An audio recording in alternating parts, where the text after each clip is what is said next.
Hi, welcome to my channel. My name is Annie and this is Unity Consciousness. I'm so glad you stopped by today. Today we're going to be discussing the energy that will be prominent today, the 6th of March, and going through the weekend.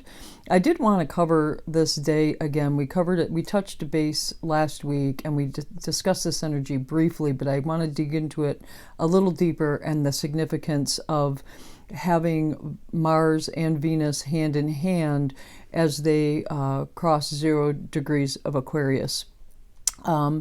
Yes, so Mars and Venus were conjunct or came together at 29 degrees and 55 minutes of Capricorn.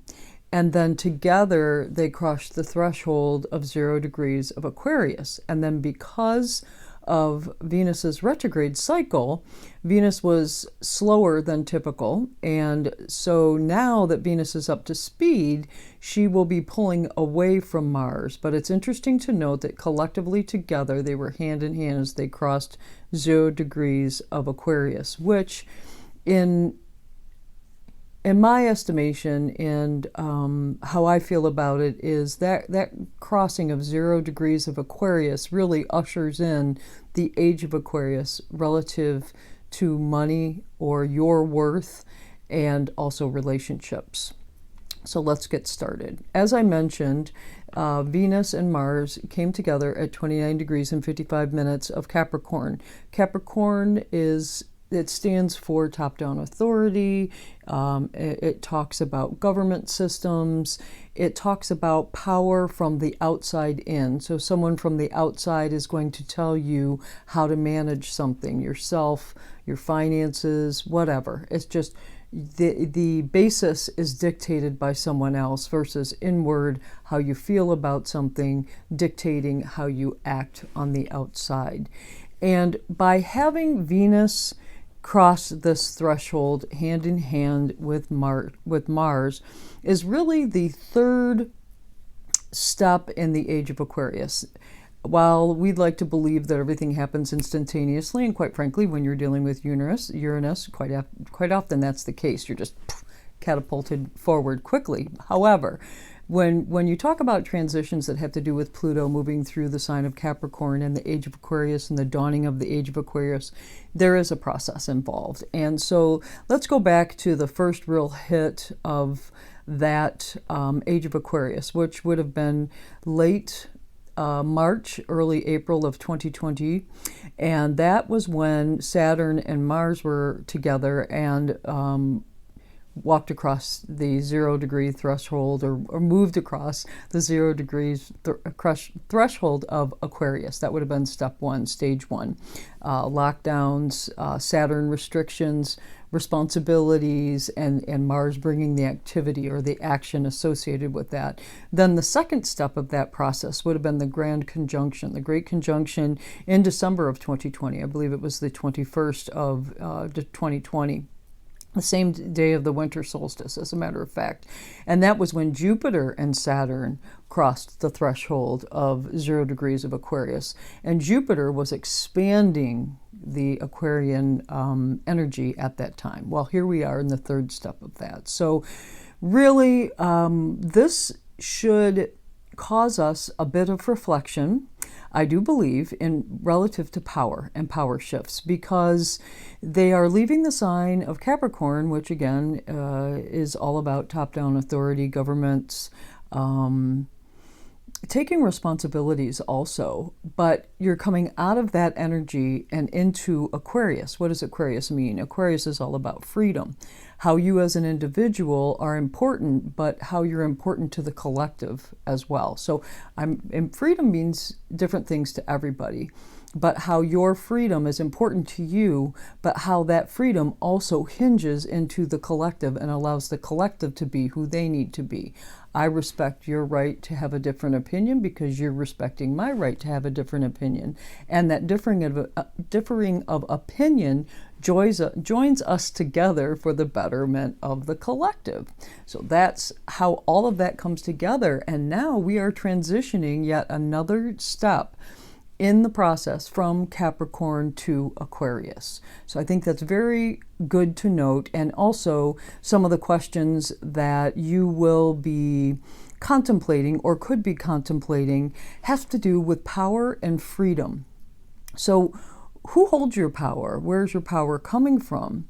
Is it top-down authority, or is it from the inside out? Are you speaking your truth? Are you standing in your freedom?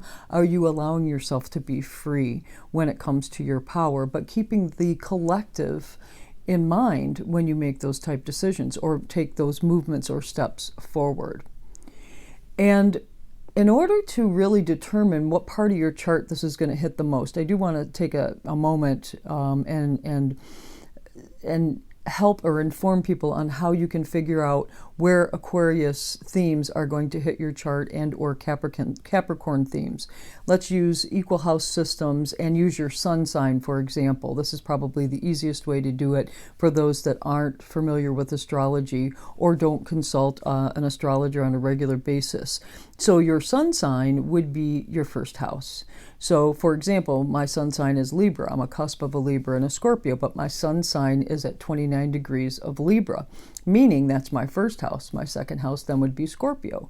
My third house then would be Sagittarius. My fourth house then would be Capricorn. My fifth house then would be Aquarius. So you can use that same methodology to determine what area of your chart or your life will be affected by these changes specifically as we move into the age of Aquarius. Where are we moving away from and where are we moving to? So we're moving out of that fourth house energy for me, which is family and home, and moving into the fifth house, which is more relationship based, but it can be fun. It can be your relationships with your children, working with your children, having children, that sort of thing. So anyway, that will allow you to take this discussion and have a little bit more personal aspect to you as an individual. Now, that is today's energy, and actually the energy through this weekend that we have been managing since the Pisces new moon earlier in the week. Now tomorrow we have a semi-square, so it's something I feel like that this is yet another helper as we determine where our power is and where we're giving it away. So tomorrow there is a minor aspect between Chiron, which is in Aries, and it's semi-squaring Mars, which is in the anaretic degrees of Aquarius. It's getting ready to go into Pisces, but it's at the very end of Aquarius, so that energy is magnified. Now, this speaks of communication misunderstandings or things that aren't necessarily real clear when it comes to communication, because Chiron is our wounded healer, but it can trigger things that have to do with generational conditioning. I truly believe that Chiron and Aries, not only is that the rebel, the minor degree rebel, but it's also the wounded warrior that wants to heal something. And because it's in the sign of Aquarius, I attribute that to early childhood or relative generational conditioning. So anyway, there could be some miscommunications or communication gaps that trigger you in some way relative to generational conditioning, or ask you, where are you giving away your power? Where did that misunderstanding occur that left you feeling powerless? So take a moment and think about that. Now, the moon is in Taurus at this time, so we're looking for stability. So especially if a miscommunication left you feeling powerless and now you feel unstable, that is all part of this energy. It's asking you to dive deep and really contemplate, where is your power coming from, who holds your power, and how is your power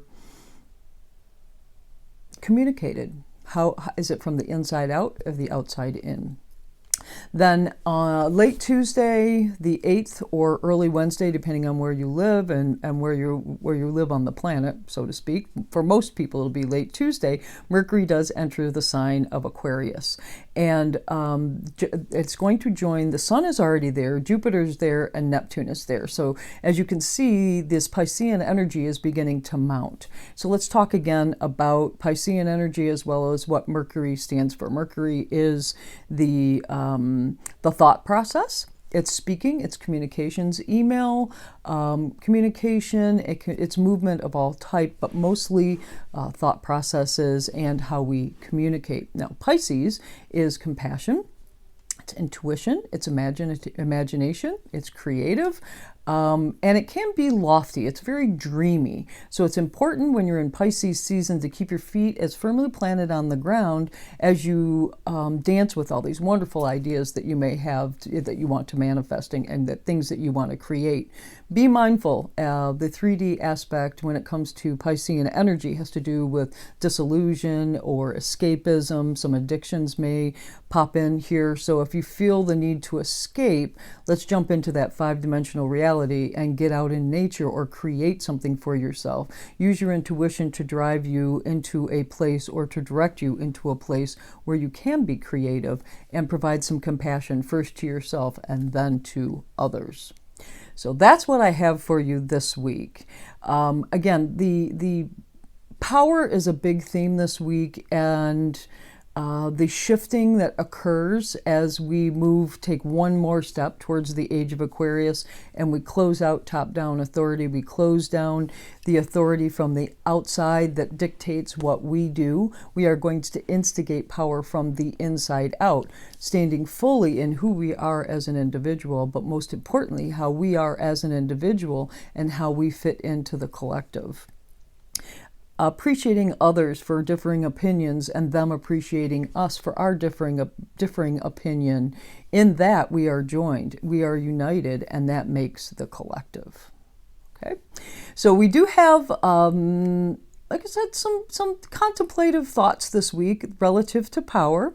So I want you to contemplate where you're giving your power away, and where you give your power away, how is that affecting your reality? And what shifts do you need to make so that you can stand in your power without harming others, without negatively affecting others?